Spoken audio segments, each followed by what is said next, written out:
You brushed your teeth this morning, maybe for 30 seconds, maybe 2 minutes. You probably didn't even think about it. But here's the thing nobody ever asks. What did people do before toothbrushes existed? Before toothpaste? Before dentists? Before any of it? Did they just not? Did they walk around with disgusting, rotting teeth their whole lives? Here's the crazy part. They absolutely cleaned their teeth. And some of their methods, actually better than yours. Let's go back. Imagine you're living 300,000 years ago. No stores, no running water, no bathroom sink. You wake up in the morning, and your mouth feels exactly the same way it would feel today. Fuzzy, stale, gross. What do? You walk outside, you find a tree, you break off a small twig, about the size of a pencil, and you put one end in your mouth and start chewing it. Not eating it, chewing it, until the end frays out like a tiny little brush. Then you use that frayed end to scrub your teeth. That's it. That's the ancient toothbrush, a stick. Sounds too simple, right? Sounds like it couldn't possibly work. But here's where it gets wild. The trees they picked weren't random. Ancient people in Africa used a tree called the Salvadora persica. People in Asia used the neem tree. People in the Middle East used the arak tree. And scientists, thousands of years later, tested these exact trees in laboratories. Those trees contain natural chemicals that kill the bacteria in your mouth. Some of them even contain natural fluoride, the same stuff your toothpaste company puts in their products and advertises on TV.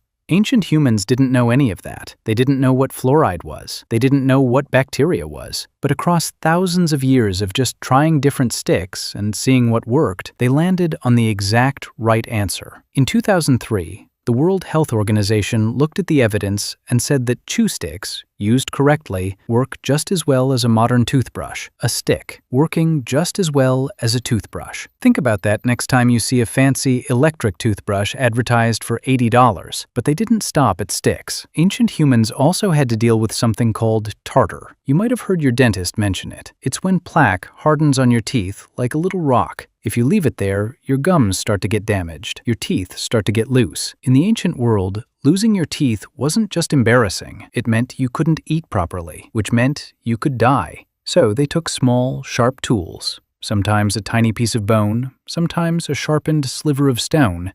They were doing what your dentist does. Without the chair, without the bright light, without the little hook tool, just patience and a steady hand. Did it work perfectly? No, but it worked. And given the option was either do this or lose your teeth and possibly die, they figured it out. Now here's the part that is genuinely shocking. Ancient humans, before farming existed, had almost no cavities. Almost none. Scientists who study ancient skulls have found that in populations that lived before agriculture, before humans started growing wheat and rice and making bread, cavity rates were around 2%. 2%. Today, in the United States, over 90% of adults have had at least one cavity. So what happened? Farming happened. About 10,000 years ago, humans figured out how to grow their own food, and that sounds like a great thing. And in many ways it was, but it introduced something the human mouth had never had to deal with before: sugar, starch, bread, grains. The bacteria in your mouth absolutely love this stuff. They eat it, and then they produce acid, and that acid eats through your enamel like acid. Before farming, ancient humans were eating meat, fish, vegetables, roots, fruits. Their mouth bacteria didn't have the fuel to cause serious damage. The moment humans started farming and eating processed grains, their cavity rates shot through the roof, and they never came back down.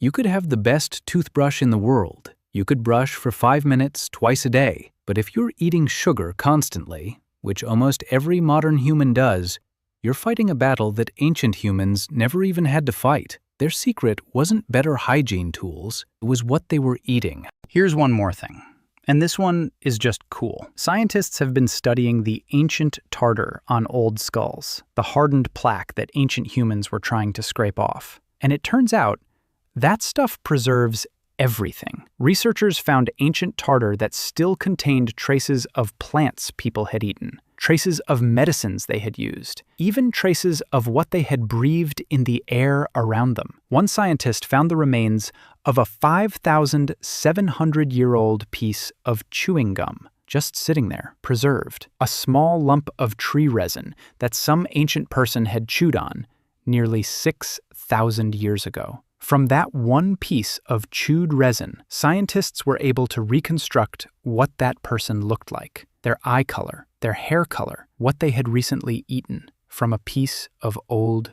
chewing gum. The very thing ancient humans were trying to clean off their teeth turned out to be one of the most valuable things we've ever found. So tomorrow morning, when you're standing at that sink, half asleep, toothbrush in hand, remember this, that instinct you're following, the one that says, clean your teeth, take care of your mouth, that instinct is 1.8 million years old. Your earliest ancestors felt it. They acted on it. They passed it down, generation after generation, without ever writing a single word about it.